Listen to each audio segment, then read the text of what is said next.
welcome. This is the second part of our discussion on leadership. And of course, we have Govind with us. So, welcome back, Govind.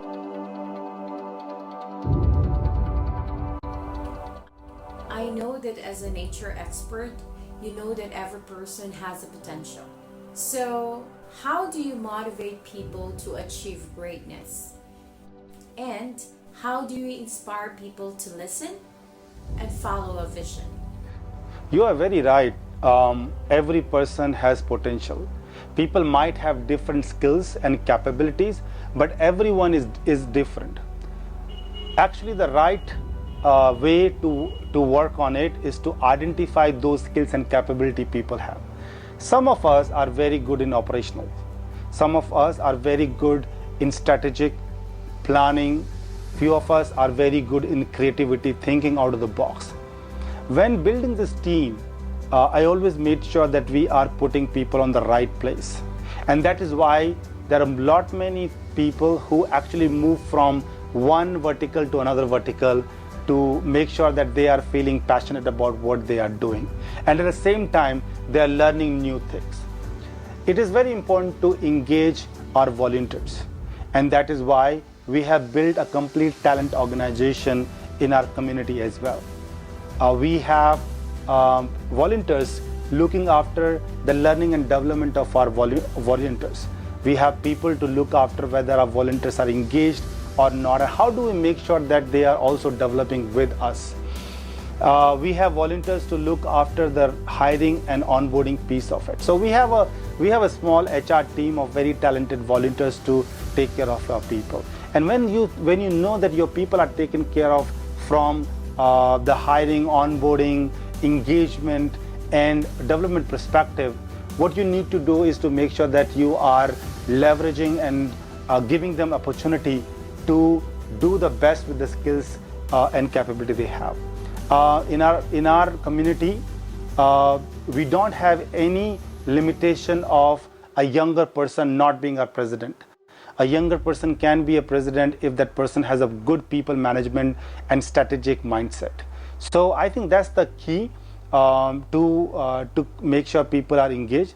At the same time, I always insist that our leaders in our community should keep talking to volunteers, trying to understand that what are the things they are doing, what excites them, and how they want to exercise their capabilities in the area and try to leverage that more. So I think that's the way we are able to motivate our team members and make sure that they stay with us for longer to support us in this vision. Summing up what you just said, it's nice to hear that it's talking about how to take care of people in hiring, onboarding, engagement, and development. So I like the fact that you have identified all those 4 areas where it is critical for us to take care of people, because from the moment that you are hired, whether in a non-profit or profit organization, the moment that you join in and you are recruited, it is important that you feel that you are welcomed. And I've felt that when I joined the HRS. And then onboarding. It's good that people will be able to fit into the culture immediately. So as a leader, we have to look into this, like during the onboarding phase of a person, whether it's a small organization or a bigger organization of a business or a non-profit. It's important that we give importance for them to be, there's an onboarding process and they feel that they are culturally fit into the organization. So you do that during those phases. And I love the fact that you mentioned about engagement, because it's important that you keep the people engaged and you try to understand, because you know that people are diverse. As a leader, it's important that we know that the people that we are working with came from different backgrounds, came from different culture, came from different experiences, possessing different personality or traits. So having that kind of diversity and trying to unify that diversity into one organization is quite a challenge for a leader. But if we understand that, if we engage them, that you understand each person's uniqueness, and that is the key. There are people that there are leaders over the years. I've seen leaders in organizations that I've worked with or organizations that I've been part of that will try to fit you into their mold. Yes, of course, guidance should be there, direction should be there, but we have to invest time to know our people. And if we know how to invest time with our people and we understand them, we know their abilities, their skill sets, we understand their traits, their persona, then we will understand their uniqueness and we leverage on their uniqueness so that they can fulfill that role. And I love the fact that you said, Govind, about utilizing their abilities, what they are passionate about. And that is true, because if people doesn't feel that they should be part of their organization, if they are not passionate in what they do, then of course what kind of result we will expect after that, if they are just doing it, just for the sake of doing it. So it's important to keep them engaged. And lastly, you mentioned about development again, hammering on further development or growth of the people. I love that, which brings me to the next question, which is actually related to development. So what do you think is the relevance of learning and development in raising up leaders? Well, learning and development and leader has a very close connection. Every leader should always focus on continuous improvement and work on their self-development. And the way they can achieve it is by reading books, interacting with people, and watching a lot of stuff online, which are available nowadays. But that's the whole point of HR Success Talk as a community, right? We focus on people interacting with each other and learning from each other. As a leader, you can find mentors, you can find coaches, you can be a mentor for somebody yourself. So I think there's a close connection of L&D with the leadership, and a leader should never stop learning, right? They keep learning wherever they reach in their career. It's never enough for them, and they learn from every interaction they have with people as well. So I think, there's a close connection between learning and development and leaders. There is really that close connection between learning and development and you or us growing as a leader. And it's nice that you've mentioned about spending time in reading books, because there was a survey I recall from I think that was undertaken by Fast Company, and they did this survey of how many books we should read in a year. And so the benchmark was done for CEOs, and they said that the average books that we should read per year is 60, and that which means that we should average 5 books per month. So that's the goal. Okay, so it's important for us to invest on ourselves as a leader. I totally agree with you that we should not only be limited in like pursuing postgraduate degrees, or so we could probably rely on books. We can read books. So 5 books per month is the target of CEOs, and if we want to be as successful as they are, we have to be using that as a benchmark as well, because the more that we know, the more that we can advise, the more that we can offer solution, the more that we can guide people or inspire people. Because if we don't know, then it's difficult. And when people come to us or team members comes to us for direction or guidance, then what is there to say if we can't say anything, because our minds are blank? So that is important. And I love the fact that you mentioned about coaching, because coaching and mentoring is actually a good thing for a leader to do. You invest time to people, you spend quality time with them, and in due course You are developing a relationship, a personal relationship with them, because you'll be asking them, so how are you progressing in this area? Have you developed your skill in this area? So as you're coaching, as you're mentoring, you are also developing or nurturing that relationship you have with them. And the more that you get closer to the people, the more that you'll be able to see their wisdom, their capabilities, and then you will be able to tap into that resource when you need it in the future. And not only that, it's vice versa. You can learn a lot from them as well. Not only because we need them to do a certain task, but because we can learn personally from them as well.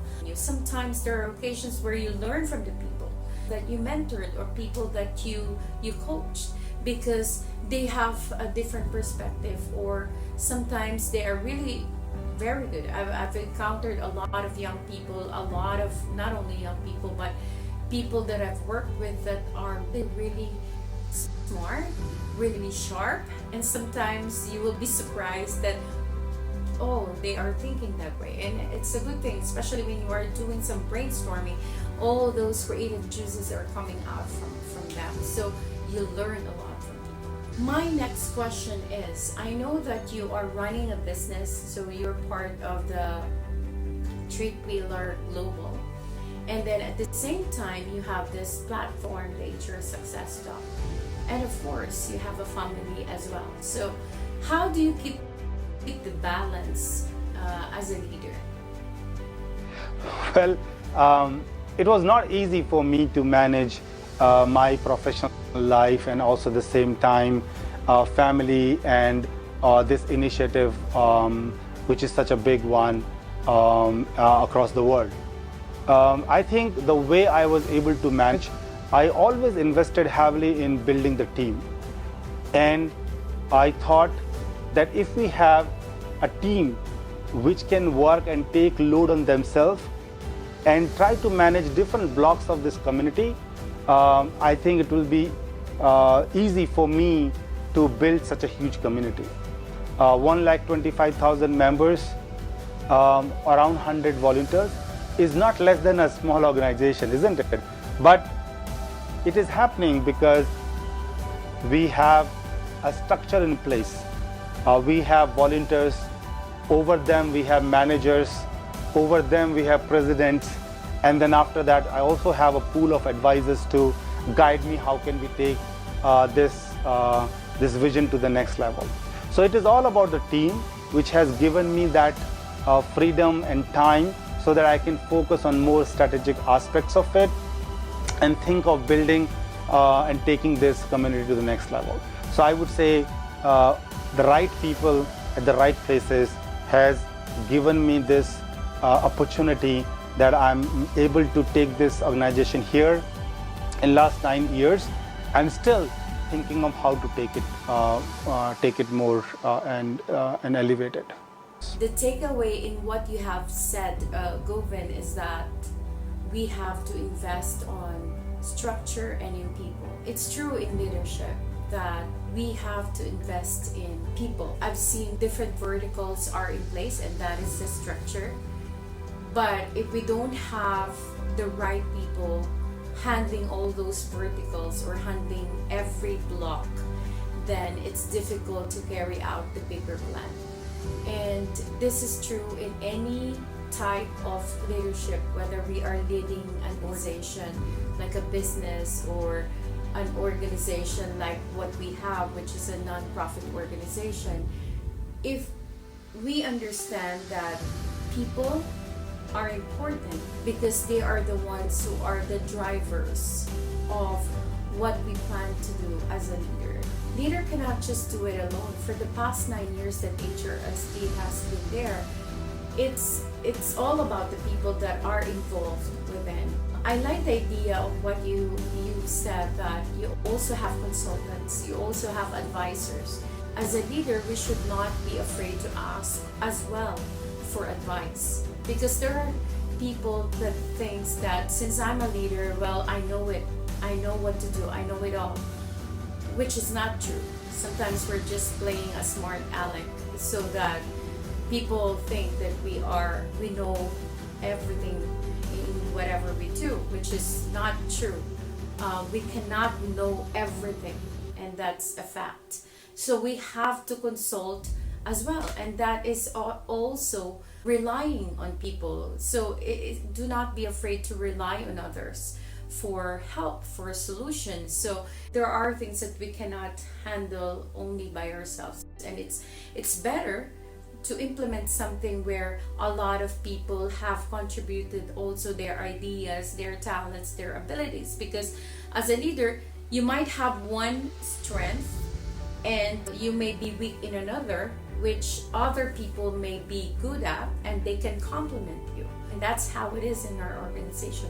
We were able to complement with each other. Another question that I have, which is quite interesting: who is or who are the leaders that you admire most and try to emulate? Well, honestly, it's an interesting one because I don't have a particular person I admire to and follow. I believe that any individual can inspire you, and when I interact with people, I learn something new from them. I don't have specific people I go for mentoring and coaching. It is just a general conversation which I have with people and try to figure out how they are solving their problem and the challenges. So yeah, I don't have any specific person as a leader, but I find opportunity to get motivated and take inspiration from my conversations with people.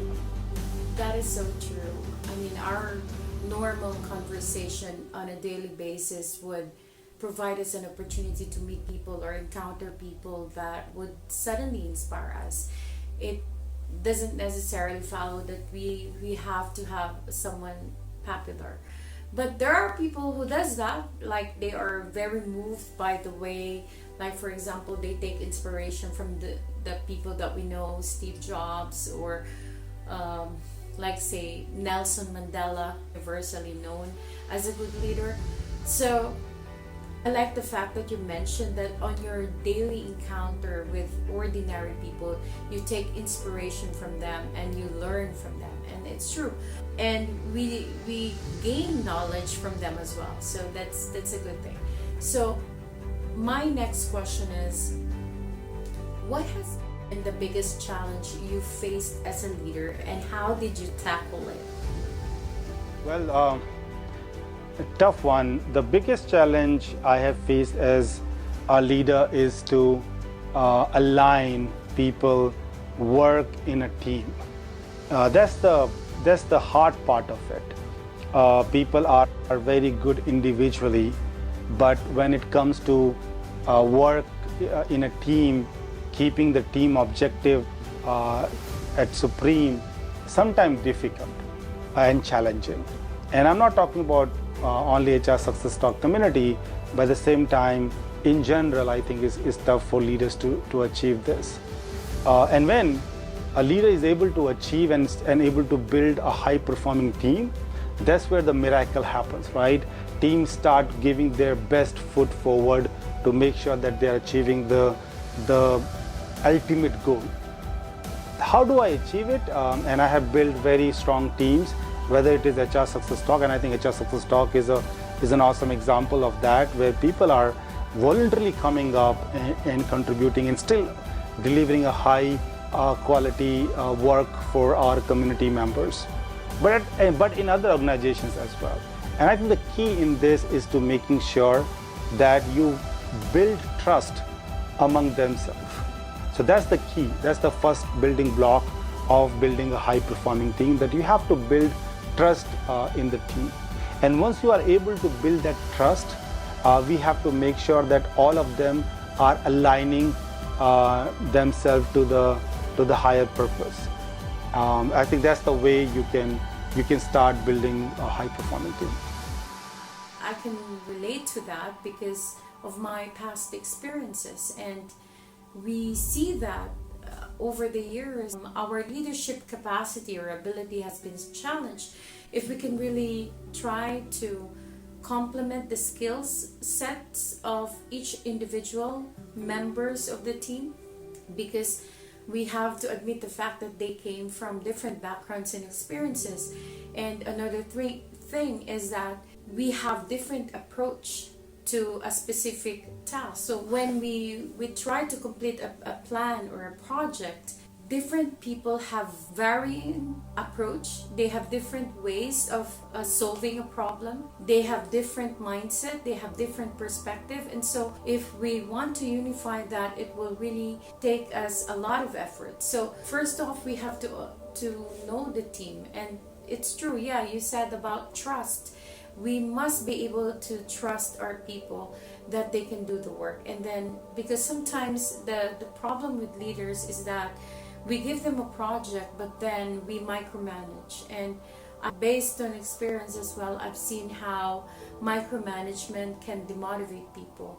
And it's a learning experience as well for me. You don't need to micromanage. You have to, there is a time that you need to step back as a leader and allow the people to do their job well, because they have the abilities, they have the skills, and all you need to do is trust them that they can carry out the work.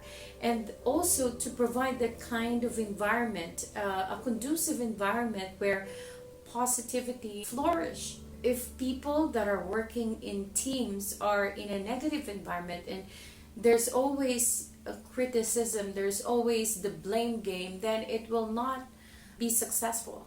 And any engagement that we will have will really fail because of the environment or the culture that we are developing. The environment is toxic, and so people tend to leave because of that. Another aspect is the leader must provide clarity as to the goal. And so I think when we are putting high performance teams together, that is the challenge for us leaders, to provide that kind of clarity on the vision, clarity on the objective, what each members need to do. And so communication is another element that we need to consider. We have to put a communication structure in place that we always communicate back. There are occasions where the task is very simple, but we weren't able to fulfill it because of lack of communication. Then it leads to misunderstanding, conflict, etc., that the project failed. Well, if I have to define my leadership style in one word, I would say it is more collaborative. I believe in taking people together and moving along with them. I always give directions to our team members, and after that I leave up to them and trust them that they will be able to execute it on the ground. So that's the way I function, and that's my leadership style. But some other element of that which is connected with collaboration is that I also bring compassion on the table. I always make sure that I understand what our people need and what I can do about it. As I also mentioned, that we strongly and heavily invest in the development of our people is a part of this compassion, so that we can work on the things they need to get worked on, and also give some high-level targets to my team every year. If you have achieved something today, we have to aim for higher. So courageous is another element of my leadership team here. So yeah, these are the three things I would say, but mainly the primary one is to be collaborative. I love the way how you summarized your leadership style into 3 C's: collaboration, compassion, and courageous.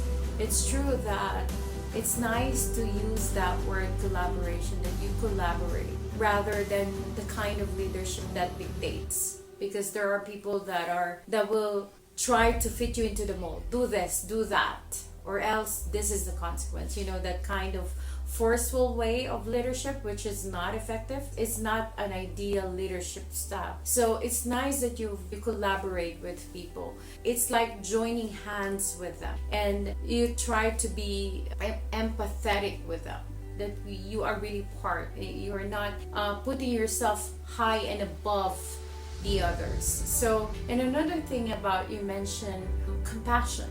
Yes, I think that as a leader, we have to be compassionate. Otherwise, everything that we do is useless, right? I have this principle that, that I've learned even when I was young, that even if you have done all things and you don't do it with love, then it's nothing. Compassion, if I may say, love, compassion. If you don't have that, then it's useless, because that's where you understand the human aspect of people. That we know this in HR, that the workforce or the team members are not machines, because there are occasions where, especially those leaders in organizations, where they are so driven to achieve the business goals or the business targets, that they forget about compassion. They forget about the human side of the workforce. And so because of that, even though their goal is actually good, that they want to achieve the goal, they want to achieve the target, they want to meet that deadline, because it's gonna bring the company to its higher glory. It's good for the company to be successful, but if we forget to exercise compassion or love to people, then the problem is we will forget that they are humans. We will view them as machines. That, okay, just do your work. If you don't have love or compassion to people, you will tend to give them low pay. They are overworked, underpay, and you don't listen to them. You stop caring. You don't look after their benefits. You don't understand where they are. So sometimes I think over the years, this is a learning experience for me as well, that we always have to go back to our core values. So if we have integrated into our core values that we cannot do a specific thing without compassion or without love, because without love it's useless, then we will be guided in the right path, because we understand what's important. We will be able to listen more, we'll be able to understand more, we'll be able to consider the situation of the people in the right way, and we'll be able to serve as a leader in the proper perspective. And lastly, you use the word courageous, that you are not afraid to lead them and provide them a bigger or higher goal. A lot of people want a leader like that we as a leader should develop a bravery, or that we are courageous to bring them to achieve a higher goal, because it means that you trust them that they can be entrusted with another higher plan or higher goal. So my last question, and I love to ask this question because it's interesting to know what will be your answer. If you will be given a chance to travel back in time, what advice will you give to your younger self about leadership? That's an interesting question. Going back in time and thinking about what I would have changed, I would say that I would have had a little bit of aggressiveness in my leadership style, not much, but a little, so that when it comes to outcome, we are achieving them on time, especially in our community as well. So yeah, that's the change I will make. Assertiveness would not hurt, Govind. I think there are occasions when it is needed, when we need a little push. And like, for example, we need to hit a certain target, or we need to finish a specific deadline. And I think that with your personality, I don't think that people would mind for you to have a little bit of assertiveness. Thank you for your time, and hope that we could have this type of discussion again in the future. And we love to hear more from you about leadership and the insights. So thank you so much. And I would like to take this opportunity for you to register and watch out for our next event, which is on 7th of August 2021. It's leadership development. It's a seminar on leadership. The theme is Unlocking the Human Potential to thrive in the future of work. And so we would like you to register and be part of that event. And we will be giving out certificates for those who will attend this webinar. See you there.